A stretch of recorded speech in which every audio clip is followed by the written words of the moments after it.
नमस्कार साथियों। साथियों, आज हम पढ़ेंगे इनपुट और आउटपुट डिवाइसेस के बारे में। ठीक है? इससे पहले मैंने आपके लिए 2 वीडियो और बनाई थी। एक वीडियो थी शॉर्टकट कीज़ की और एक वीडियो थी आपके लिए मैंने बनाई थी फुल फॉर्म्स की। अगर वो वीडियो आपने नहीं देखी है तो वो देख लेना, क्योंकि उस वीडियो से आपके 2 नंबर पक्के हो जाएँगे। आज का टॉपिक हमारा है आउटपुट इनपुट डिवाइस। शुरू करते हैं विदाउट वेस्टिंग एनी टाइम। चलिए शुरू करते हैं। तो दोस्तों, आपको पता है कंप्यूटर में आपके 5 प्रश्न पूछे जाएँगे और 5 में से मैंने 2 प्रश्न का मटेरियल तैयार कर दिया है। आज 1 नंबर का और मैं मटेरियल तैयार कर दूँगा। इसके अलावा 2 वीडियो और बनाऊँगा, उसमें आपके 2 नंबर और तैयार हो जाएँगे और फिर आपके कंप्यूटर में 5 में से 5 आने के चांस रहेंगे। तो सबसे पहले है इनपुट आउटपुट डिवाइस। आज हम पढ़ेंगे इनपुट आउटपुट डिवाइस के बारे में, जो कि 4th ग्रेड एग्ज़ाम 2025 के लिए काफ़ी इंपॉर्टेंट है। शुरू करें। इनपुट डिवाइस क्या होता है? तो वे डिवाइस जिनकी मदद से हम कंप्यूटर को डाटा और निर्देश देते हैं, उन्हें हम इनपुट डिवाइस कहते हैं। जैसे कीबोर्ड के माध्यम से हम कंप्यूटर में टेक्स्ट टाइप करते हैं। माउस के माध्यम से हम कर्सर को नियंत्रित करते हैं। जो कर्सर होता है उसे हम नियंत्रित करते हैं। अब कर्सर क्या होता है? तो आपने देखा होगा कि कंप्यूटर की जो स्क्रीन होती है, उस स्क्रीन पर जो एरो वाला साइन होता है, जिससे आप माउस से इसको आगे पीछे करते हो ऐसे, उसे हम कहते हैं कर्सर। चलें जी आगे। चलो भई। फिर हमारा है कीबोर्ड। कीबोर्ड को हम क्या कहते हैं? कीबोर्ड ही कहेंगे ना। तो कीबोर्ड है। कीबोर्ड की मैं बात करूँ तो इसमें अक्षर यानी ए, बी, सी, संख्या यानी 1, 2 और 3 और विशेष कुंजियाँ यानी जिन्हें स्पेशल कीज़ कहते हैं, यानी कि जो F1 होती है, F2 होती है, ऐसे F12 तक होती है ये, ठीक है? उदाहरण की मैं बात करूँ तो क्यू या टी वाई कीबोर्ड। इस कीबोर्ड का यूज़ हम कंप्यूटर में भी करते हैं, इसी का यूज़ हम मोबाइल में भी करते हैं और इसी का यूज़ हम लैपटॉप में भी करते हैं, ठीक है? तो अगर आपको एग्ज़ाम में पूछा जाए कि सामान्यतः या आमतौर पर कंप्यूटर में जिस कीबोर्ड का यूज़ किया जाता है वो कौन-सा है? तो वो है क्यू कीबोर्ड, ठीक है? चलें आगे। चलो, अगला है माउस। माउस ये वाला माउस नहीं, ये वाला माउस, ठीक है? ये वाला माउस नहीं होगा, ये वाला माउस होगा।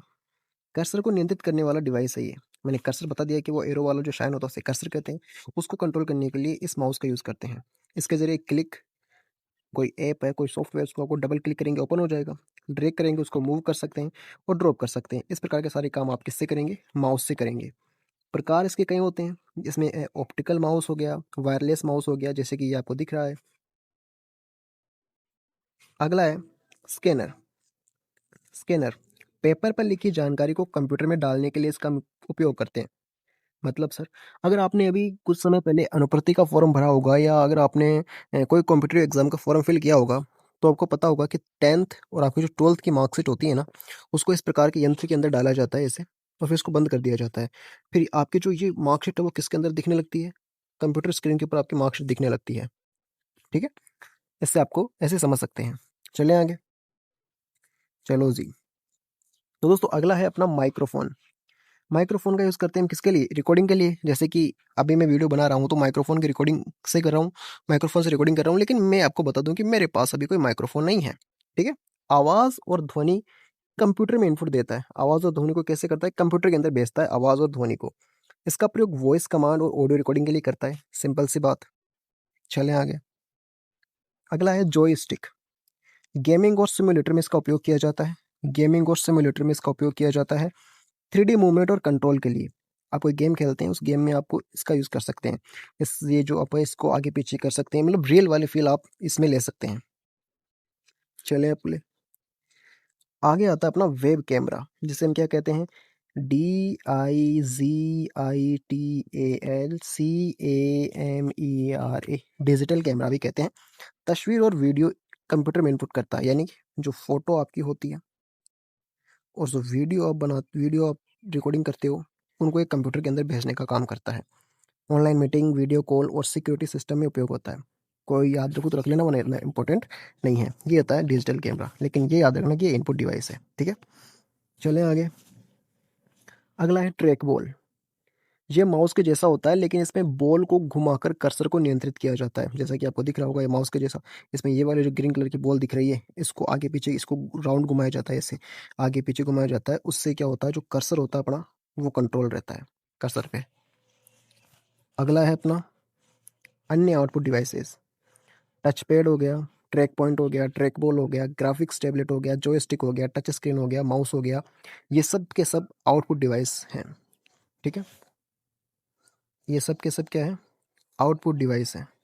एक सेकंड, मेरे को लगता है कुछ गड़बड़ हो गई है, एक सेकंड एक सेकंड।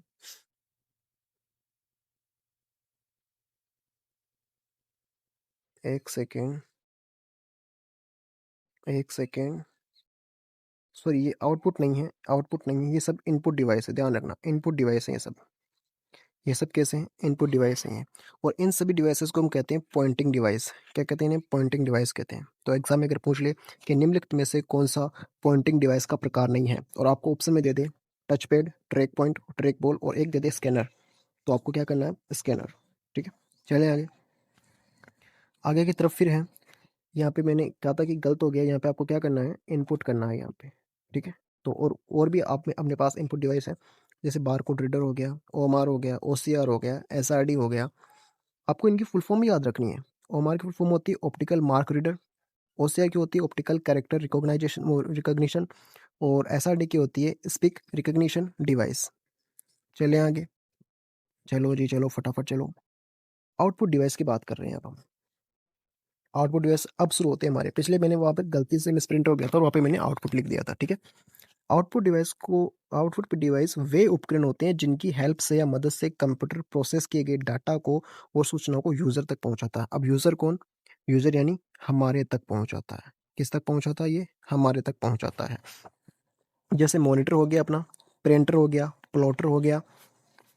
चलें आगे, अब एक एक को पढ़ते हैं हम डिटेल में। मॉनिटर की बात करते हैं। अगर मैं मॉनिटर की बात करूं तो परिणाम स्क्रीन पर दिखाता है। मतलब मतलब आप मान लो ये मॉनिटर है, और इस मॉनिटर पे आपने कोई टेक्स्ट लिखा तो वो कहाँ पर दिखेगा, तो वो टेक्स्ट कहाँ पे दिखेगा, स्क्रीन पर दिखेगा, यहाँ पर दिखेगा। तो जो भी आप कोई काम कर रहे हो कंप्यूटर के ऊपर, मॉनिटर के ऊपर, तो वो सब मॉनिटर के अंदर दिखाई देता है। ये कई प्रकार के होते हैं, जैसे CRT हो गया, LCD हो गया, लिक्विड क्रिस्टल डिस्प्ले, LED हो गया, कई प्रकार के होते हैं। चले आगे, चलो जी। अगला है प्रोजेक्टर। बड़ी स्क्रीन पर परिणाम प्रदर्शित करता है। मतलब इस प्रकार का एक डिब्बा होता है, आप ऐसे समझो, और इससे जो फ्लैश जाता है वो एक स्क्रीन के ऊपर जाता है, एक पर्दे के ऊपर, और उसमें आपको बड़ी स्क्रीन दिखाई देती है। ठीक है, चलें आगे। अगला है प्रिंट आउटपुट डिवाइसेस। मतलब ये सभी प्रिंटर हैं। क्या है, डॉट मैट्रिक्स प्रिंटर हो गया, जो कि पुराना प्रिंटर है, स्पीड कम होती है इसकी लेकिन सस्ता होता है। अगला है इंजेक्ट प्रिंटर। बेहतर क्वालिटी होती है इसकी, काफ़ी बेटर क्वालिटी इसकी होती है, रंगीन प्रिंट करता है ये। एक लेज़र प्रिंटर, सबसे तेज होता है, मतलब तेज होता है, उच्च गुणवत्ता इसकी होती है, अच्छी क्वालिटी भी होती है, लेकिन महंगा होता है। अब 3D प्रिंटर। 3D प्रिंटर वास्तविक वस्तुएं, ऑब्जेक्ट्स तैयार करता है। मतलब जैसी फोटो में दिख रही है उस फोटो को ये क्या करता है, 3D के अंदर बना देता है। जैसे कि आप ये देख सकते हैं, ये 3D फोटो बन रही है यहाँ पे, तो इसे हम कहेंगे 3D प्रिंटर, और ये नॉर्मल प्रिंटर। ठीक है, चले आगे। ये क्या हो गया, चले आगे, चलो जी चलो। अगला है audio output device. Audio output device, ये डिवाइस परिणाम को आवाज़ के रूप में प्रदर्शित करते हैं। क्या करते हैं, आवाज़ को किसके रूप में, परिणाम को आवाज़ के रूप में प्रदर्शित करते हैं। उदाहरण के लिए स्पीकर हो गए, ध्वनि साउंड निकालते हैं, हेडफोन्स हो गया, ईयरफोन्स हो गया। जैसे कि कोई भी गाना अगर आप प्ले करते हैं कंप्यूटर के अंदर, तो वो आपको जो आवाज़ सुनाई देती है वो किसके माध्यम से सुनाई देती है, वो इसके माध्यम से सुनाई देती है, इसके माध्यम से सुनाई देती है, इसके माध्यम से सुनाई देती है। चंबल के डाकू किसके माध्यम से सुनते हो आप। चलें आगे। अगला है प्लॉटर। प्लॉटर बड़े ग्राफ, मैप, डिज़ाइन प्रिंट करने के लिए हम इसका यूज़ करते हैं, किसका, प्लॉटर का। प्लॉटर क्या है, प्लॉटर क्या है, आउटपुट डिवाइस है। ठीक है, आउटपुट डिवाइस। जैसे कि आप देख सकते हैं यहाँ पे एक ग्राफ प्रिंट हो रहा है। क्या हो रहा है, ग्राफ प्रिंट हो रहा है। चलें आगे, चलो सी। अगला है CPU, यानी सेंट्रल प्रोसेसिंग यूनिट। इसके 3 भाग होते हैं, CPU के 3 भाग होते हैं। एक तो होता है ALU, ठीक है, जिसे कहते हैं arithmetic logic unit, control unit और रजिस्टर्स। इसके 3 भाग होते हैं।